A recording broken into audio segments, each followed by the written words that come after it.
Nobody noticed him when he entered the courtroom. Not because he was hiding, because people rarely notice what they believe has no power. He pushed a gray cleaning cart slowly across the marble floor, the wheels squeaking softly beneath fluorescent lights that made everything feel colder than it should have. His uniform was plain. Name tag faded, back slightly bent as if years of quiet work had shaped his posture into something invisible. And that was exactly how everyone treated him. Invisible. People reveal their true character when they believe nobody important is watching. And today, everyone was being watched. The courtroom buzzed with tension long before the judge arrived. Reporters filled the back rows, cameras waiting outside like predators ready to capture the moment justice fell. Executives whispered confidently in the front row, expensive suits, sharp smiles, eyes filled with certainty. They already knew how this would end. Emma Carter sat at the defense table, hands folded tightly together, breathing slow but shallow. She looked younger than her 32 years, exhaustion carving lines across her face that hadn't existed months ago. They called her a thief, a manipulator, a corporate traitor.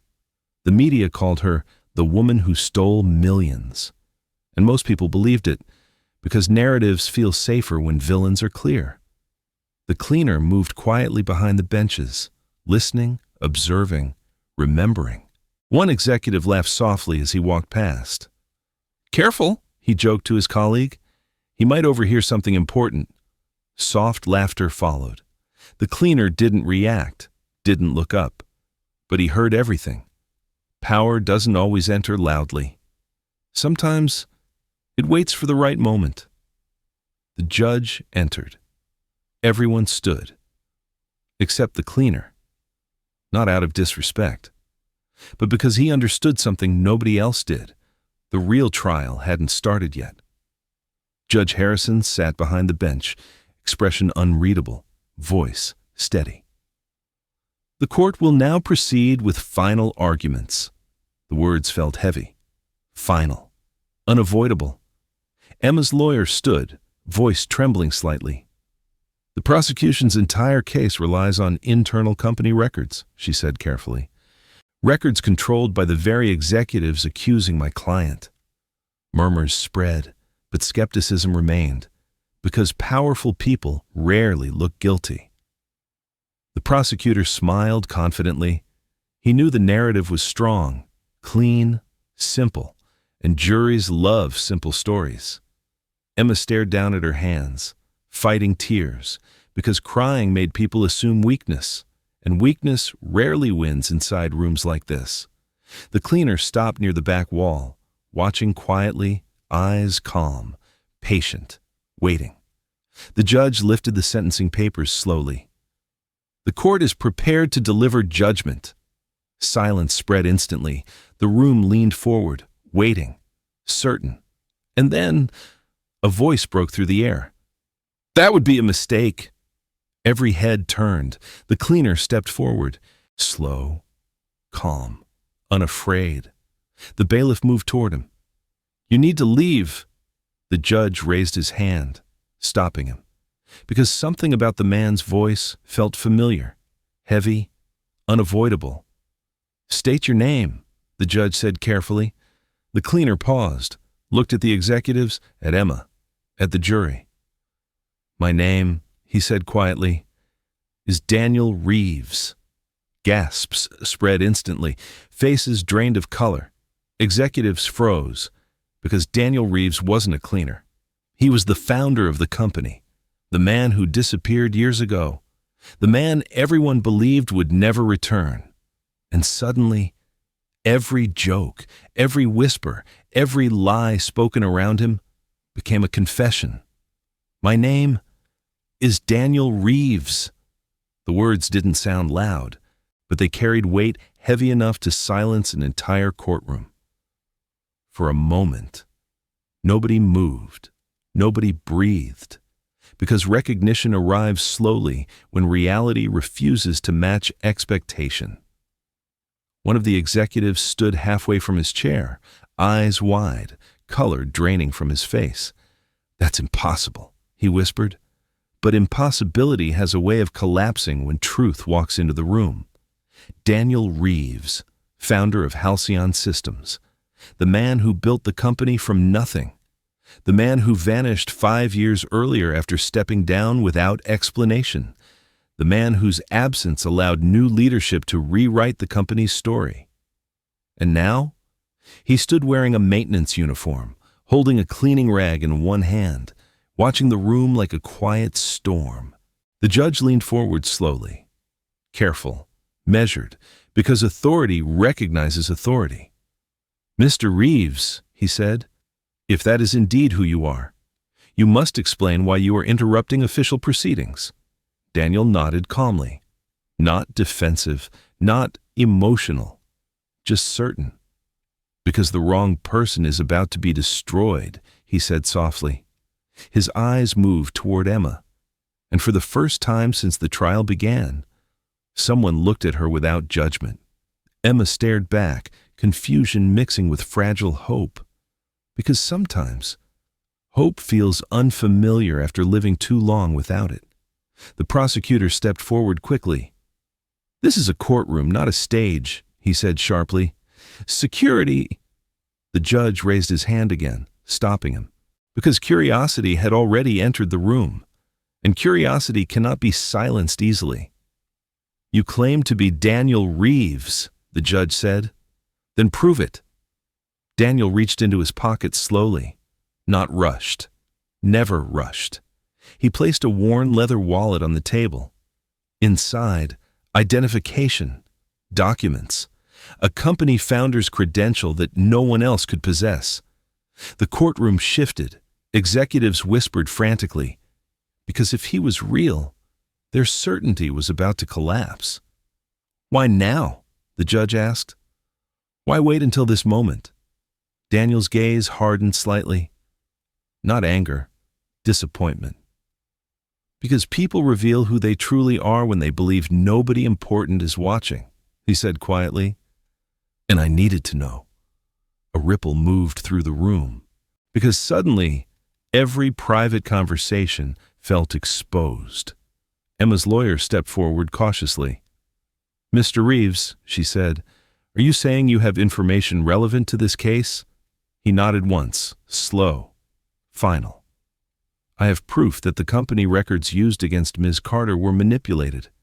Gasps exploded across the courtroom. The prosecutor shook his head instantly. "Speculation." Daniel turned toward him calmly. "No," he said. "Observation." He placed another folder on the table, thick, heavy, years of hidden details compressed into paper. The executives froze, because they recognized it immediately. Internal audit reports, documents nobody outside leadership should ever have seen. Emma's breath caught, because suddenly the narrative began to break. "I returned quietly months ago," Daniel said, "working inside the company without revealing my identity." Murmurs spread, shock layered with disbelief. "I cleaned floors," he continued. "I listened to conversations people thought didn't matter."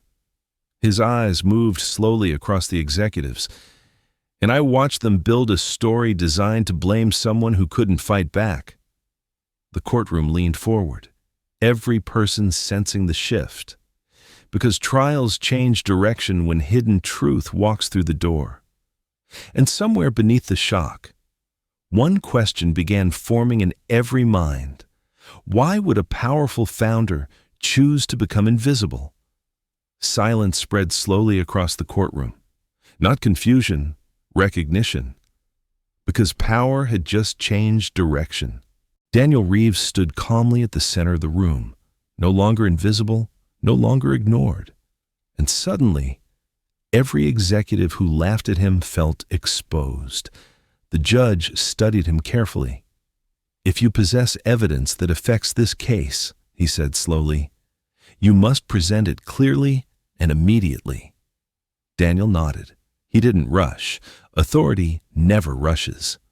He opened the folder. Pages slid across the table. Internal reports, financial transfers, time-stamped emails. each one carefully organized, each one destroying the narrative built against Emma. Murmurs spread instantly. Because evidence doesn't argue. It reveals. Emma stared at the papers, her breath caught in her throat. For months she had fought alone against numbers she couldn't access, records she wasn't allowed to see, decisions made behind closed doors. And now, truth sat openly in front of everyone. The transactions attributed to Miss Carter were altered, Daniel said calmly. He pointed to a column. Original data removed. Another page.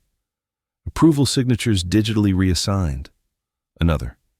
Internal audit flags deleted. Gasps echoed softly.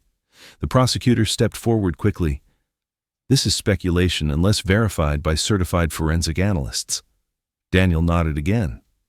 I anticipated that. He placed a small flash drive beside the documents. Encrypted system logs, extracted directly from company servers. The room froze, because system logs don't lie easily. One executive shifted uncomfortably, sweat forming along his temple. Because he knew. They all knew. The moment Daniel returned, their control ended. Emma's lawyer leaned forward, eyes widening as she read. This changes everything, she whispered. Daniel's gaze moved slowly across the executive row, not angry, disappointed. You built success on silence, he said quietly, and you assumed the quietest person in the room would never speak. A wave of tension spread through the courtroom, because suddenly everyone remembered how they treated the cleaner. Judge Harrison leaned back slightly. Processing. Careful. If these records are verified, he said slowly, then the foundation of this case may be compromised. The words hit like thunder. Emma's eyes filled with tears, not relief, shock. Because hope feels unreal when it arrives unexpectedly. Why disguise yourself? The judge asked. Daniel paused, long enough to make the answer feel heavier. Because leadership hears lies when surrounded by power, he said softly. But truth speaks freely around those people believe don't matter. Silence returned, deep, uncomfortable, because every person in the room understood what that meant. Daniel turned slightly toward Emma. I watched them build the case against you, he said. I watched them rewrite reports. A pause. I watched them laugh. The executives avoided his gaze, and suddenly, the trial wasn't just about innocence. It was about betrayal. But beneath the shock, another question began forming. If Daniel had been watching all along, why wait until now? The courtroom no longer felt stable, like gravity itself had shifted. Because moments ago, Emma was alone. And now the man who built the company stood beside her. The judge folded his hands slowly, eyes sharp, careful. Mr. Reeves, he said, you stated you have been observing for months. Daniel nodded once. Yes. Then answer the question everyone here is asking, the judge continued. Why wait until this moment? Silence deepened. Even the reporters stopped moving, because this answer mattered more than anything else. Daniel didn't respond immediately. He looked toward the executives first, watching their reactions, reading their fear. Because truth without proof is just noise, he said quietly, and they are very good at controlling noise. One executive stood abruptly. This is outrageous, he snapped. He abandoned the company years ago. He has no authority here. The words sounded strong, but fear lived underneath them. Daniel turned toward him slowly, calm, unshaken. I never abandoned the company, he said softly. I stepped away because I suspected corruption at the highest levels. Gasps spread. And when I left, he continued, I realized something important. A pause, heavy. People behave differently when power is gone. He glanced down at his maintenance uniform. They speak freely around those they believe cannot hurt them. Flashbacks filled his voice, late-night conversations, whispers between executives, careless jokes, arrogant confidence. I heard them plan how to restructure financial records, he said. I watched them remove safeguards. His gaze hardened slightly. And eventually, I watched them choose a scapegoat. Emma's breath caught, because suddenly, her nightmare had a beginning. The prosecutor stepped forward again. You expect this court to believe you staged an undercover operation inside your own company?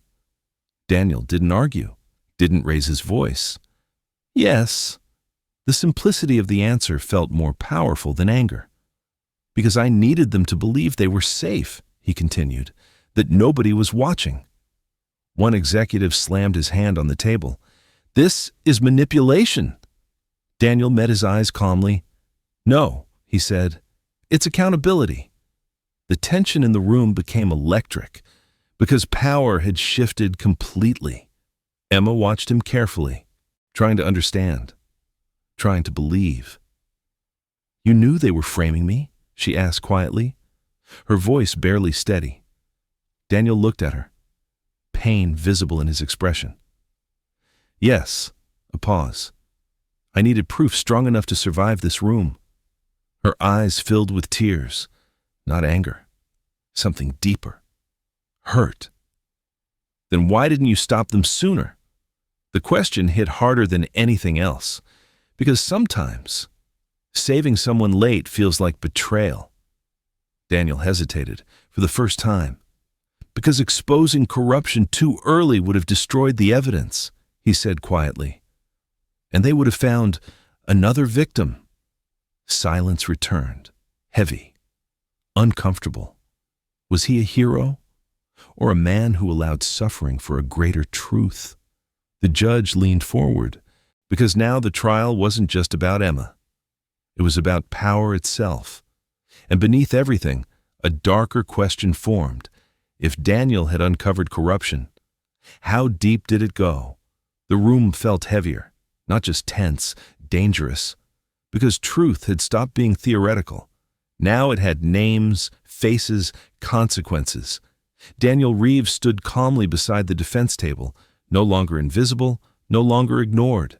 And suddenly, every executive who once laughed at him avoided his eyes. Judge Harrison leaned forward slowly. If what you're suggesting is accurate, he said carefully, then this is no longer a simple fraud case. Daniel nodded. It never was. The prosecutor shifted uneasily. Allegations of corporate misconduct do not automatically absolve the defendant. His voice sounded strong, but uncertainty lived beneath it. Emma stared at Daniel, trying to understand, trying to decide whether to trust the man who could have saved her months ago. You said they chose a scapegoat, she said quietly. Her voice carried more pain than anger. Why me? Daniel hesitated, not because he didn't know, because the truth hurt. You were honest, he said. And honest people are dangerous when corruption needs silence. The words hit harder than accusations, because they felt true. He turned toward the executive row. One of you initiated the restructuring, he said calmly. Another approved it. His gaze settled on a man near the center.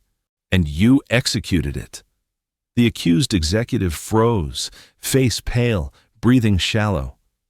This is absurd, he said quickly. Daniel didn't argue. He placed another document on the table, an email chain, time-stamped, detailed, unavoidable. Murmurs exploded across the courtroom, because suddenly, this wasn't just manipulation, it was conspiracy. Emma's lawyer leaned closer, eyes widening as she read. They rerouted losses through her department, she whispered, then reassigned approval authority to her digital signature. Gasps spread, because the method was brilliant and cruel. They needed someone credible enough to blame, Daniel said quietly, and disposable enough to sacrifice. Emma's breath shook, because suddenly, her entire nightmare made sense. The prosecutor stepped forward again. Even he looked unsettled now. You're suggesting multiple executives committed fraud to protect themselves from financial collapse? Daniel nodded. They hid massive losses after a failed expansion. He paused, and when the numbers couldn't be hidden anymore, they created a story. The judge's expression darkened slightly. And Ms. Carter was that story. Silence answered, heavy, uncomfortable. One executive stood abruptly. "This is character assassination," he snapped, but his voice cracked, fear breaking through confidence. Daniel's gaze softened, not with kindness, with disappointment. "I gave you everything," he said quietly, "and you turned the company into something unrecognizable."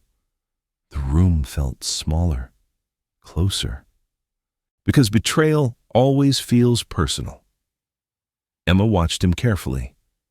"You let me suffer," she said, not accusing, just stating truth. Daniel didn't look away. "Yes." A long pause. "I needed proof strong enough to destroy the system that created this." Her eyes filled with tears. Because saving someone late still leaves scars. And suddenly, the trial wasn't just about innocence. It was about whether justice justified sacrifice. The courtroom no longer felt like a place for justice. It felt like a battlefield, not loud, not chaotic, but charged with invisible tension. Daniel Reeves stood quietly beside Emma. The evidence lay spread across the table like pieces of a broken truth finally being assembled. Executives avoided eye contact. Whispers died quickly when anyone noticed him looking. Because silence becomes dangerous when secrets begin collapsing. Judge Harrison leaned forward slowly. "If this conspiracy extends beyond a few individuals," he said carefully, "then this court needs clarity now." Daniel nodded. "Yes." A single word, heavy, unavoidable. Emma watched him carefully. Hope had returned, but it felt fragile, unstable, because every answer seemed to create new questions. "You said they chose me," she said quietly, her voice steady now, stronger. "But you also said someone started this." Daniel hesitated, not from uncertainty, from disappointment, because betrayal hurts more when it comes from someone trusted. "Yes," he said softly, "there was a mastermind." The room shifted instantly. Executives straightened, eyes darting toward each other, fear spreading like fire beneath calm expressions. Daniel turned slowly, his gaze moving across the front row, past the nervous faces, past the men who built their careers on confidence, until it stopped. On the prosecutor. Gasps erupted instantly. The prosecutor froze, confusion flashing across his face. "What are you implying?" he demanded. Daniel didn't raise his voice, didn't show anger, just truth. "You didn't create the fraud," he said calmly, "but you knew." The room felt like it tilted sideways, because suddenly, the person representing justice stood accused. "That's absurd," the prosecutor snapped. "I represent the state." Daniel nodded slightly. "Yes." A pause. "And you previously represented Halcyon Systems as corporate counsel before becoming prosecutor." Silence exploded. Judge Harrison's expression hardened. "Is this accurate?" The prosecutor hesitated, just long enough to become suspicious. "Yes," he said carefully. "But that is irrelevant." Daniel shook his head slowly. "No," he said quietly. "It explains everything." He placed another document forward. Old contracts, legal correspondence, approval memos signed years earlier. "You helped design the internal structure that allowed financial approvals to be reassigned without immediate oversight," Daniel said. "And when the system began collapsing, you helped guide the investigation." Shock rippled across the courtroom, because suddenly, justice looked compromised. Emma stared in disbelief. "You knew I was innocent?" she whispered. The prosecutor's composure cracked slightly. "I followed the evidence," he said sharply. Daniel's voice softened. "No," he said. You followed the narrative that protected your past decisions. Silence swallowed the room. Because truth rarely feels comfortable, Judge Harrison leaned back slowly, eyes dark. This court will require a full inquiry into these allegations. The prosecutor clenched his jaw, because power had shifted completely now. Emma's breathing became uneven, because the story she believed, the story everyone believed, had just transformed again. But beneath the shock, a deeper question formed. If the prosecutor wasn't the mastermind, then who truly controlled everything? The courtroom felt like it had shifted into another reality. Moments ago, the trial seemed simple. Now, every person inside felt like they were standing on unstable ground.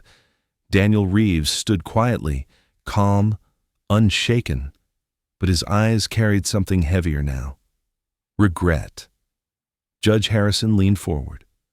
If the prosecutor was influenced, he said slowly, then someone else orchestrated this. A pause, heavy. Who? Daniel didn't answer immediately. His gaze moved slowly across the room, past the executives, past the reporters, until it landed somewhere unexpected. Emma. Her breath caught, confusion flooding her expression. Why are you looking at me? She asked quietly. Daniel's voice softened. Because you were never just a victim, he said. The words landed heavily. Murmurs spread instantly.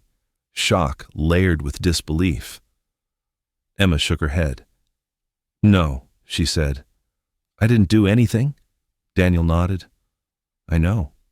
A pause. But your work did. The room grew still. You discovered something inside the company months before the investigation began, he continued. You filed internal reports questioning the financial structure.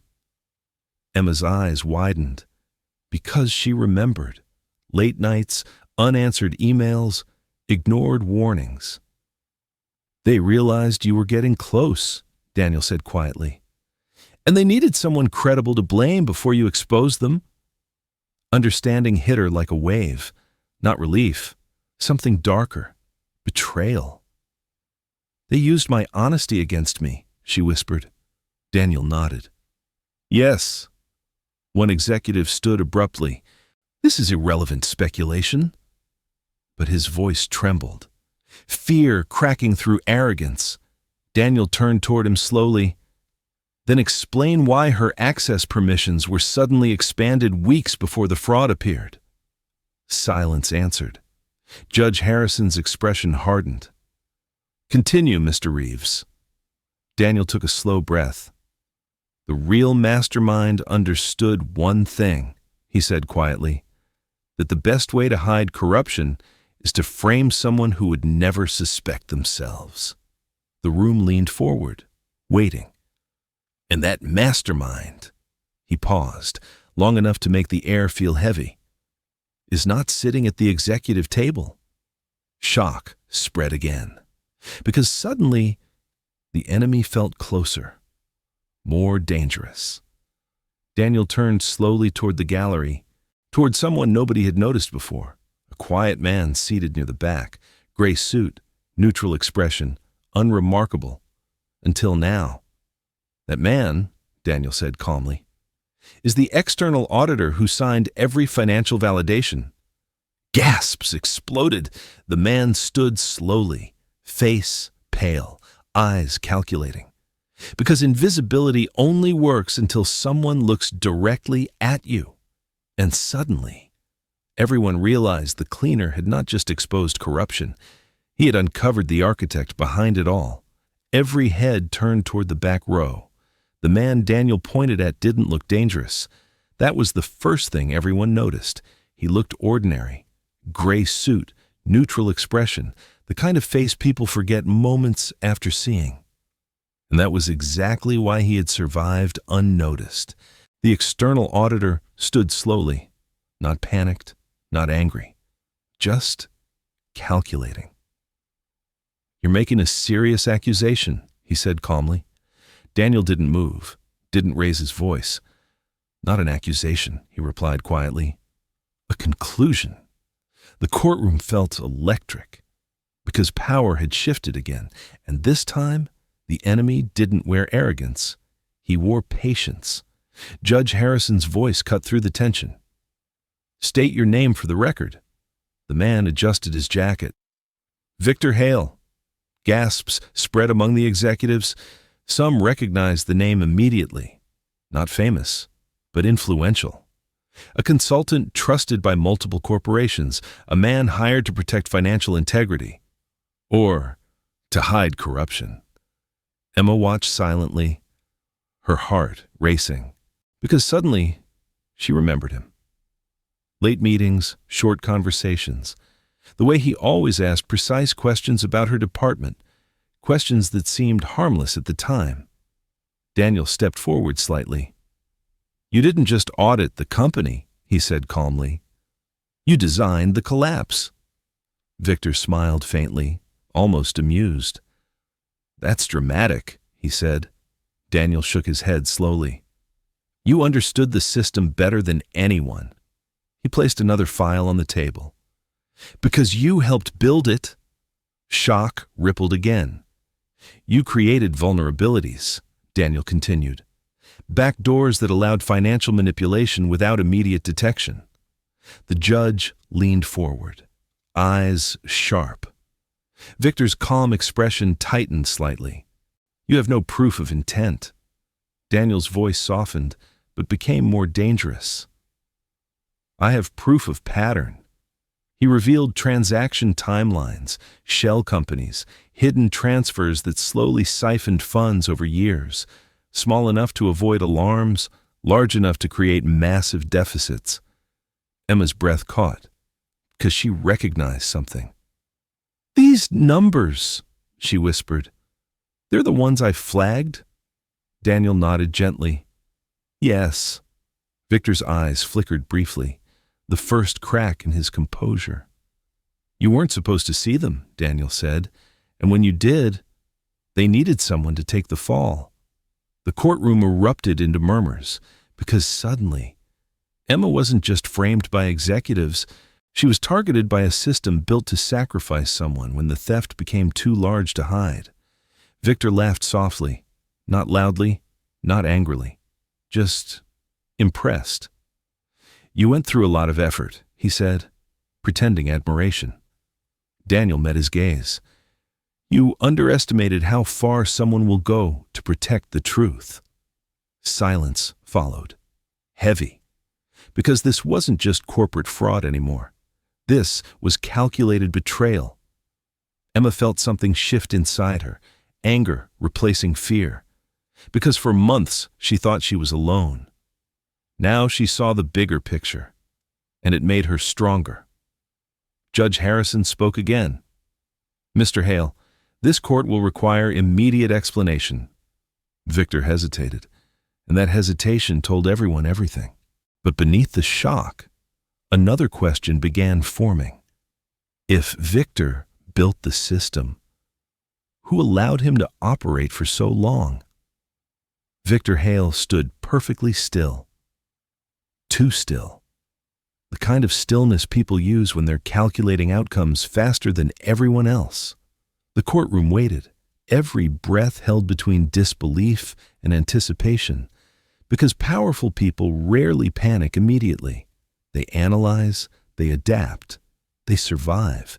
You're telling a compelling story, Victor said calmly. But stories are not evidence. Daniel didn't react, didn't argue. He simply slid another document forward. Bank routing confirmations, shell corporation structures, transaction chains that loop back toward a single hidden endpoint. Victor's eyes flickered. Just once. But it was enough. Judge Harrison noticed. Everyone noticed. Because confidence had cracked. Emma leaned forward slowly, her heart pounding. For months she had sat in this room as a target. Now, she was watching the hunter become the hunted. You engineered financial vulnerabilities, Daniel said quietly.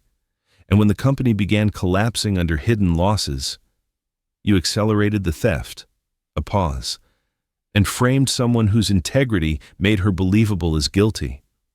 Victor laughed softly, but it sounded forced now. You expect the court to believe you conducted a secret investigation disguised as janitorial work? Daniel's voice softened, dangerously calm. Yes. The simplicity of the answer echoed louder than any accusation. Emma watched Victor carefully, and suddenly she saw it.